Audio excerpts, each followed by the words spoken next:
episodio hablamos del sueño anterior de Lehi. Allá vamos.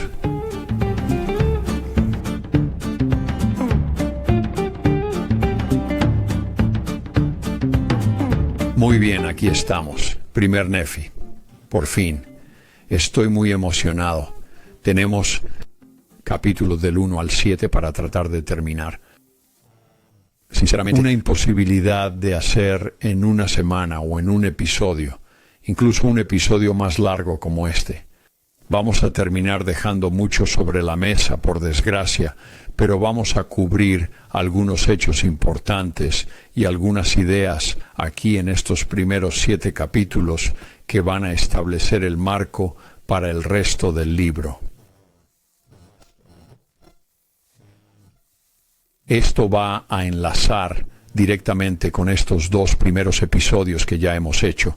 Hablamos de la introducción al libro de Mormón, que era principalmente una idea de la historia de Israel y Judá y el ambiente de Jerusalén en la época de Lehi. Y luego también en lo que Moroni había dicho sobre el pacto, sobre los judíos y los israelitas y los gentiles. Todo se desarrollará aquí en el primer libro, aquí en primer Nefi. Muy bien, comenzamos con el versículo 1, y Nefi. Bien, esta es la forma en que leemos estos primeros versículos, especialmente el versículo 1. Está muy en la tradición de la sabiduría, antiguamente. Y esto es probablemente en lo que Lehi ha estado o a lo que se ha convertido en esta literatura de sabiduría. Y la literatura de sabiduría estaría más en la línea de la ley superior. Serían los caminos más antiguos, los caminos antiguos, no los caminos de los deuteronomistas en Jerusalén en este tiempo. Recuerden cómo empezamos con el libro de Mormón. Todo esto es sobre la cultura y el ambiente de Jerusalén. Y por eso queremos tomar eso en cuenta para que podamos entender la toma que Nefi tiene aquí, su enfoque cuando escribe esto. Entonces Nefi, ahora Nefi, Nibley, pensó que este era tal vez un nombre egipcio. Y sería algo que significaría algo así como bueno o justo. Sería similar a otro nombre egipcio que tal vez hemos oído antes, como Nefertiti. Y así, bueno o justo, si nos fijamos en el paralelismo en la literatura. Aquí tendríamos buena o bondadosa, ¿cierto? Y así comienza, yo Nefi, habiendo nacido de padres bondadosos. Así que, yo Nefi, bondadoso, habiendo nacido de buenos padres. Y por lo tanto, me enseñaron algo en todo el aprendizaje de mi padre, y habiendo visto muchas aflicciones en el curso de mis días, no obstante, habiendo sido altamente favorecido del Señor en todos mis días, y habiendo tenido un gran conocimiento de la bondad y los misterios de Dios, por lo tanto hago un registro de mis procedimientos en mis días. Bien, él está preparando el escenario aquí. En el versículo 1, él trae los misterios de Dios. Él va a hablar de eso aquí otra vez dentro de poco. Habla de la bondad de Dios y habla del aprendizaje de su Padre. El verso 2 une esto de alguna manera. Dice, sí, hago un registro en la lengua de mi Padre, que sería el hebreo, antes de que llegara el arameo, que consiste en el aprendizaje de los judíos, por lo que las formas literarias, tal vez, que los judíos tienen, y la forma en que escribió, y el aprendizaje de su tradición, su historia y su teología, y la lengua de los egipcios. Este es un punto importante. Muchas veces pensamos en el término egipcio reformado y pensamos, bueno, esto es lo que Nefi habría estado escribiendo, porque oímos hablar de este lenguaje sobre el egipcio reformado en el que José Smith dice que las planchas de oro fueron escritas. Bueno, de nuevo, el egipcio era quizás una manera de escribir más condensada. Había varios egipcios en Palestina. Anteriormente habían sido un estado vasallo de Egipto. La mayoría de la gente, al menos la mayoría de la corte del rey, y el rey Sedequías aquí, en el primer año de su reinado como Lehi. Cuando Lehi termina dejando Jerusalén, se inclinan hacia Egipto, no hacia que en realidad son un estado vasallo de que es Babilonia y el rey Nabucodonosor. Así que parte de su contabilidad tenemos arqueológicamente, sabemos que su contabilidad ha sido escrita en egipcio y algunas otras cosas han sido escritas en egipcio. Así que esto no es extraño de hacer.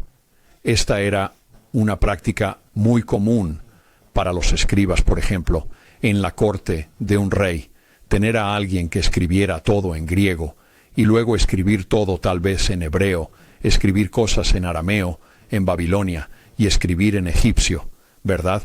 Esto es algo normal, pero lo que se haría es igual a lo que tenemos en nuestro idioma, en inglés, ¿verdad? No escribimos. Son letras inglesas, ¿de verdad? ¿Son letras fenicias? Es diferente para nosotros usar el lenguaje en estas letras que para los alemanes o para los franceses, ¿verdad? Ellos están usando un cierto lenguaje, ciertas letras, pero tienen un lenguaje diferente. Y es la misma idea que podemos ver aquí.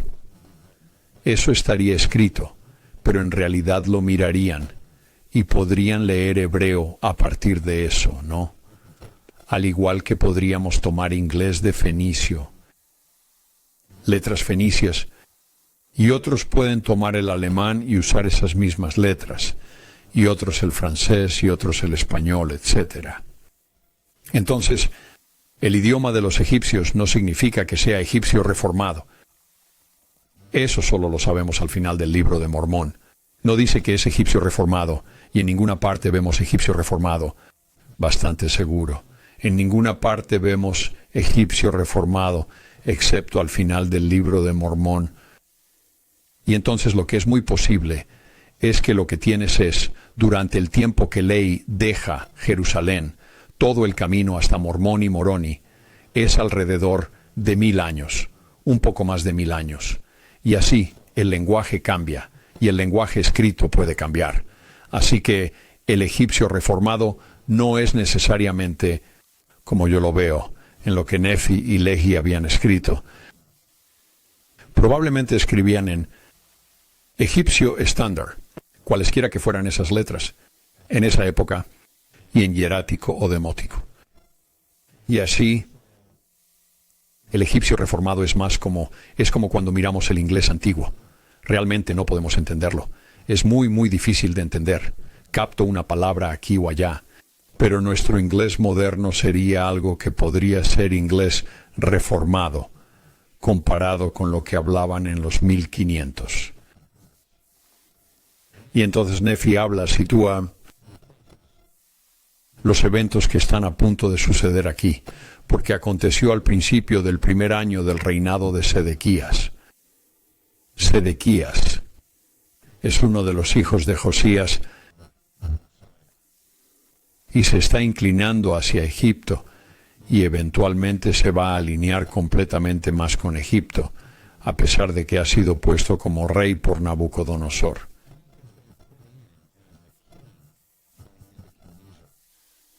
¿Verdad? Palestina o Canaán, Judá, es casi siempre un estado vasallo. Muy rara vez son independientes. Siempre están pagando tributo a un poder mayor.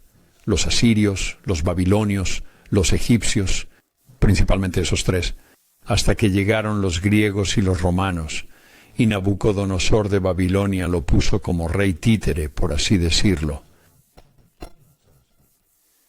Pero Sedequías se va a volver contra él, y se va a alinear con Egipto, en contra de las palabras y el consejo de Jeremías. Ahora, el primer año del rey Sedequías, su primer reinado, es en el año 597 a.C., basado en nuestra historia.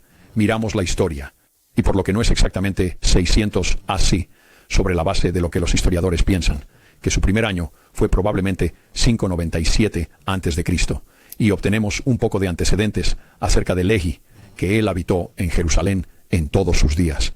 Ahora, no sabemos si esa es realmente la tierra de su herencia a la que vamos a llegar, pero él está en Jerusalén todos sus días. ¿Por qué está allí? ¿Forma parte de la corte del rey? ¿Es un noble? ¿Es un terrateniente? Ciertamente es alguien adinerado. Creo que fue Nibley quien dijo que tal vez era un comerciante. Es posible que ya tuviera experiencia en el camino del incienso como comerciante, donde lo más probable es que acabaran llegando al salir de Jerusalén.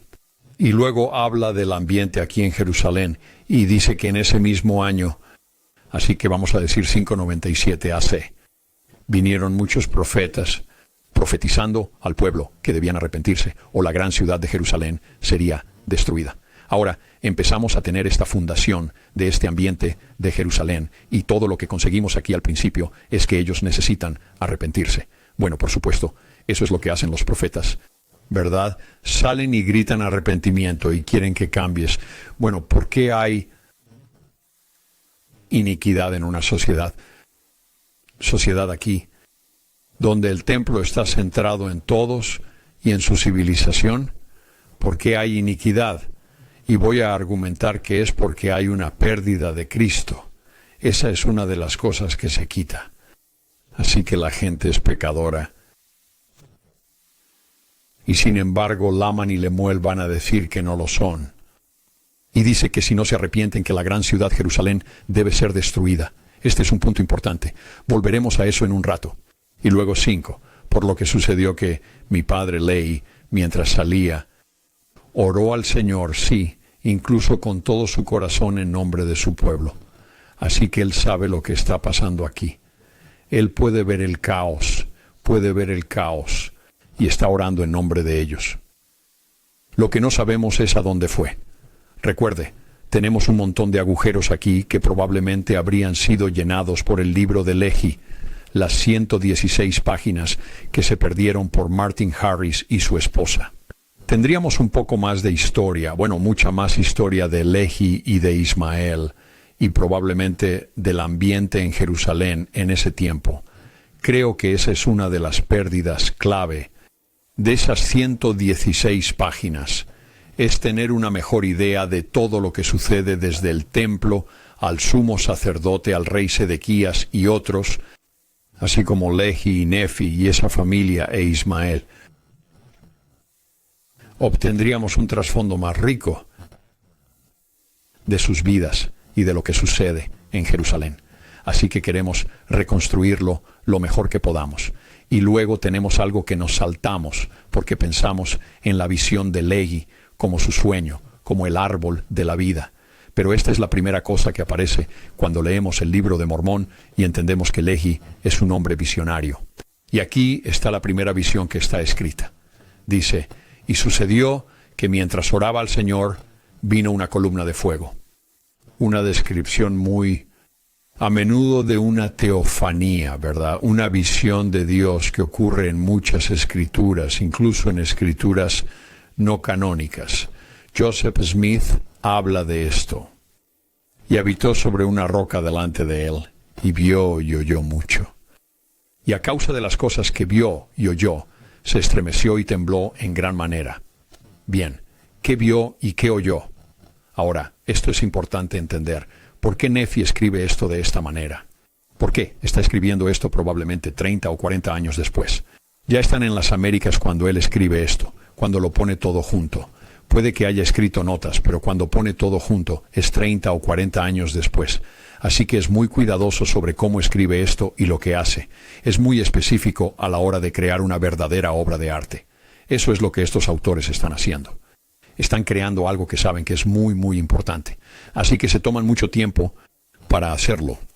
Entonces, ¿qué dice? ¿Qué dice sobre esto? Y entonces Lehi regresa a su casa. Es invadido por el Espíritu.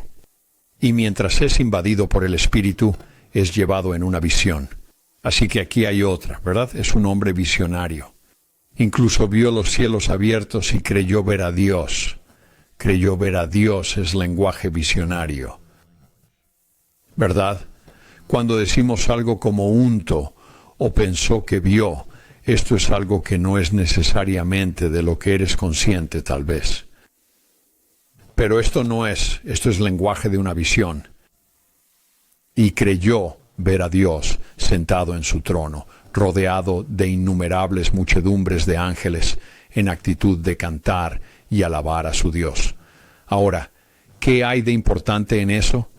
Lo importante de esto es que los deuteronomistas en este tiempo habían tratado de colapsar de nuevo la jerarquía celestial. Ellos tratan de hacer un Dios sin forma, y es solo Jehová. No hay ángeles, no hay jerarquía, no hay estructura, no hay nadie más, no hay Padre, no hay Hijo, solo existe Yahvé. Así que esto va exactamente en contra lo que el deuteronomista había hecho. Y creo que Nefi está entrando y diciendo exactamente no, así no son las cosas. Y quiere señalar eso a lo largo de su libro, y lo hace. Luego dice que sucedió que vio a uno que descendía de en medio del cielo, y vio que su brillo era superior al del sol al mediodía. Así que el sol puede tener, tiene alguna representación de jerarquía. Ya hablaremos de eso en otra ocasión. Y también vio a otros 12 que lo seguían. Así que lo que está haciendo es tomar ese enfoque monoteísta extremo que los deuteronomistas habían tenido. ¿Lo hace? Se está asegurando de eso porque podría escribir muchas cosas. Probablemente hay muchas otras cosas que pudo haber escrito sobre la visión de Lehi aquí, pero él está desempacando esa jerarquía. Y está tratando de decir, mira, esto tiene que hablarnos de cómo son las cosas y de quiénes somos. Lo cambia todo, ¿cierto? Así que también ve otras 12, y su brillo excedía al de las estrellas en el firmamento. Aquí tenemos el sol y luego las estrellas. Esto se usa todo el tiempo en la jerarquía. Abraham hace lo mismo en el libro de Abraham, y muchos de los libros visionarios no canónicos, los libros apocalípticos y las experiencias apocalípticas, esos autores escriben sobre este tipo de cosas. Los ángeles son a menudo estrellas. Dios es a menudo el sol. Es un enfoque celestial para mostrar el nivel de brillo, que es la jerarquía que está en su lugar. Y descendieron y salieron sobre la faz de la tierra, y el primero vino y se puso delante de mi Padre, y le dio un libro. Al igual que en el libro de Apocalipsis con Juan, obtenemos lo mismo. Así que Lehi ahora tiene este libro, y sucedió que mientras leía, se llenó del Espíritu del Señor. Así que va a través de él, comienza a leer, y lee diciendo, ay de Jerusalén, porque he visto tus abominaciones. En otras palabras, está leyendo la profecía. Él ve lo que va a suceder. Sí, en muchas cosas leyó mi padre acerca de Jerusalén, que sería destruida, y sus habitantes muchos perecerían a espada, y muchos serían llevados cautivos a Babilonia. Esto es lo que Jeremías está predicando, exactamente lo mismo. Y sin embargo, hay un gran grupo de los llamados profetas y sacerdotes, y miembros de la corte de Sedequías y los reyes anteriores. Muchos fueron puestos en su lugar aquí antes que él, que están diciendo, no, tenemos que alinearnos con Egipto. Él dice algo interesante aquí en el siguiente versículo. Él dice, como él responde a esto, a Dios, en esta visión, él dice, grandes y maravillosas son sus obras. Bueno, me pregunto si esto es como la visión de Moisés, donde ve muchos mundos creados. Tan maravillosas, grandes y maravillosas son tus obras. Y entonces volvemos a tener la idea. Se trata de imágenes del templo. Tu trono está en lo alto de los cielos. Y luego tenemos algo interesante también. Tan grandes y maravillosas son sus obras. El lado de las obras, la ley inferior, por así decirlo, y la misericordia están sobre todos los habitantes de la tierra. Tu misericordia está sobre todos los habitantes de la tierra. Así que también tenemos misericordia aquí, y tal vez juntando un par de cosas aquí. Recuerda, esa es la historia de la creación. Es unir el cielo y la tierra. Y bien podría estar teniendo algún tipo de creación, tipo de visión aquí. Eso sería muy común. Mira, Abraham la tuvo, Moisés la tuvo, ¿verdad? Y sabemos que la historia de la creación comienza con el sol y las estrellas y las luces y la oscuridad, etc. Y luego Nefi dice que Lehi no escribe casi nada basado en lo que ha visto. Ha tenido numerosas visiones y numerosos sueños. Y mucho de esto no está escrito. ¿Sabes? Lehi probablemente ya lo tenía escrito previamente en su libro que Nefi abrevia. Así que él es mucho mucho un hombre visionario, igual que Daniel, igual que Ezequiel, igual que Isaías, igual que José de Egipto. Y aquí es donde tenemos algo importante.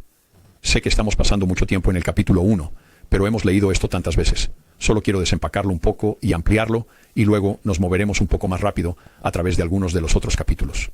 Así que Lehi, después de haber tenido estas visiones, sale y comienza a profetizar sobre la destrucción de Jerusalén y sobre todas las cosas que ha visto y oído. Bueno, ¿qué ha visto y oído? No se trata solo de la destrucción de Jerusalén. Eso es en lo que a menudo nos centramos. La destrucción de Jerusalén y la iniquidad que abunda en Jerusalén en este momento. Pero ¿qué más vio? Lo más importante que vio y que Nefi está distinguiendo entre lo que Lehi ve y lo que los judíos están enseñando y predicando en su templo y en su teología. Y eso es el Hijo, S-O-N, y aquí el S-U-N, ¿verdad? Es uno sentado en su trono. Es Jesucristo a quien él ve. Eso es lo que está predicando sobre, junto con todo lo demás. Pero ese es el meollo, igual que lo es para nosotros hoy. No saldríamos a hablar de arrepentimiento, o si no hacemos esto, habrá consecuencias sin que el núcleo de todo sea Jesucristo. Así que él sale y comienza a predicar acerca de Jesucristo. Y sucedió que los judíos se burlaban de él por las cosas que él testificaba de ellos. Piensa en la visión de Lehi del árbol de la vida y el gran y espacioso edificio, la burla que viene de allí. Esto va a ir directo a eso. Para mí, un trasfondo muy importante de la visión, el sueño de Lehi y el árbol de la vida, es la situación en Jerusalén, que es la situación en la que todos nos encontramos en un grado u otro cuando queremos creer en cosas espirituales. Y Lehi verdaderamente testificó de su maldad y sus abominaciones, y testificó que las cosas que vio y oyó, y también las cosas que leyó en el libro, las cosas sobre Jerusalén, y quizás todas estas mucho cosas. Más. Y aquí tenemos el núcleo de la misma.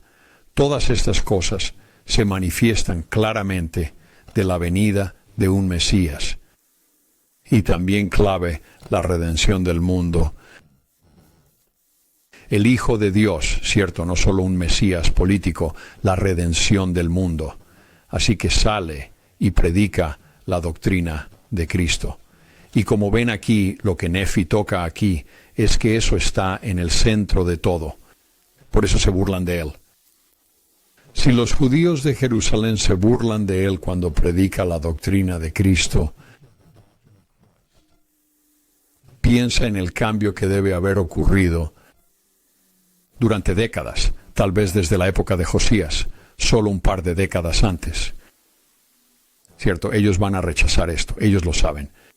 No han pasado cientos de años, han sido un par de décadas. Y esto probablemente ha sido un problema en el pasado, tal vez compitiendo partidos políticos teocráticos que han estado sucediendo desde la época de Isaías y tal vez antes. Y en el tiempo de Lehi, los deuteronomistas salieron y van a burlarse de él y van a apedrearlo, si pueden. Así es como lo van a matar, ¿verdad? Van a apedrearlo, ¿por qué? Lo van a apedrear por blasfemo. No porque, no solo porque. Está hablando de, ya sabes, de nuevo, siempre uso esa frase, diciéndoles que son todos chicos y chicas malos. Pero es una cuestión teocrática aquí, ¿verdad? Tienes una estructura en Jerusalén que se basa fuertemente en desterrar la doctrina de Cristo. Ahora, no sabemos todo lo que rodea eso y por qué eso es y cuáles son los juegos de poder, pero eso es lo que está pasando. Y dice aquí mismo, y cuando los judíos oyeron estas cosas, ¿qué cosas? Las cosas que se centran en un Redentor. Se enojaron con él, sí, incluso como con los profetas de antaño que predicaban de Jesucristo, a quien habían expulsado, apedreado y matado, y también buscaban su vida para quitársela. Y luego termina aquí con algo al final del capítulo, que creo que es realmente importante, un principio importante para entender. Dice, pero he aquí, yo, Nefi, os mostraré que las entrañas de misericordia del Señor están sobre todos los que Él ha escogido. ¿Quiénes son los que Él ha escogido? ¿Quiénes son los elegidos? Sabemos que no hay parcialidad ni prejuicios con el Señor. Él no hace acepción de personas. Bueno, Él nos dice lo que esto significa. ¿A quién elige? ¿Quién se convierte en el elegido? ¿Quiénes se convierten en los elegidos? Son elegidos por su fe. ¿Fe en qué? ¿En qué se centra la fe? En Jesucristo y en su sacrificio, para hacerlos poderosos hasta el poder de la liberación. Bueno, eso es lo que todo el enfoque de la expiación es.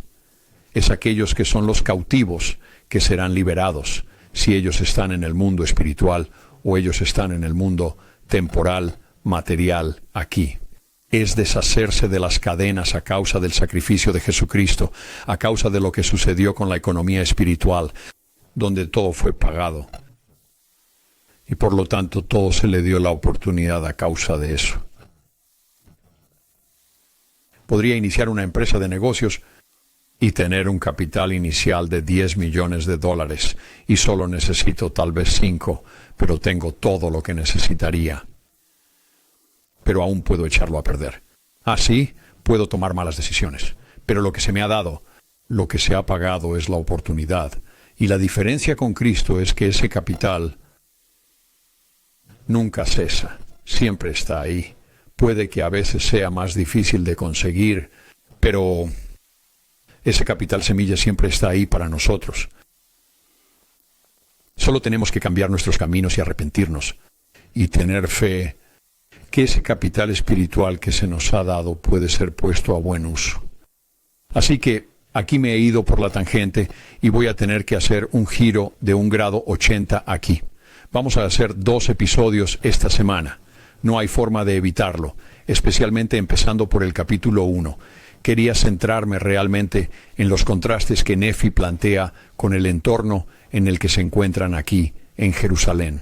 Así que voy a tener que hacer un 80 aquí, y en lugar de hacer un episodio esta semana, esta va a ser una de esas semanas en las que tenemos que hacer 2. Debería haberlo pensado. No hay manera de meter toda esta información aquí. Así que el primer capítulo de Nefi está en los libros, y es el primer episodio.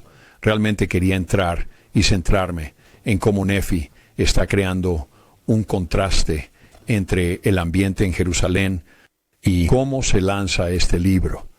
¿Qué hay en la cabeza de Nefi? ¿Por qué elige lo que dice aquí en todo su escrito? De nuevo, 30, 40 años después, esto es lo que quiere que sepamos. Y si miramos con cuidado, si miramos cuidadosamente lo que está escribiendo, lo que está tratando de decirnos usando los principios de autoría, vemos que quiere que sepamos que Ley estaba predicando sobre Jesucristo. Y por lo tanto, porque se burlan de él, el ambiente en Jerusalén es muy peligroso para alguien que cree en Cristo, que cree en la doctrina de Cristo, que el Señor, que Dios va a bajar y tomar los pecados del mundo, no es políticamente correcto, y te va a poner en un muy mal lugar. Y así Lehi va a tener que dejar Jerusalén con su familia, porque va a ser asesinado y porque Jerusalén va a caer. La gran ciudad, Jerusalén, que Lamán y Numul ni siquiera creen que pueda caer. Parte de la teología deuteronomista es que ellos son el pueblo elegido, así que mantienen esa parte. Son el pueblo elegido y que Jerusalén es la ciudad elegida. Y así se convierten en nacionalistas muy severos, ¿verdad? No es patriótico. No nos puede pasar nada, porque somos elegidos, porque somos muy buenos. Y vamos a ver que Lamán y Lemuel creen eso. Y van a tener un tiempo muy difícil con su padre Lehi, porque él cree en Cristo. Él cree en la doctrina de Dios bajando y pagando por los pecados de todos. Esto es lo que lanza el libro de Mormón. Y es por esto que es otro testamento de Jesucristo. Hablaré con ustedes la próxima vez.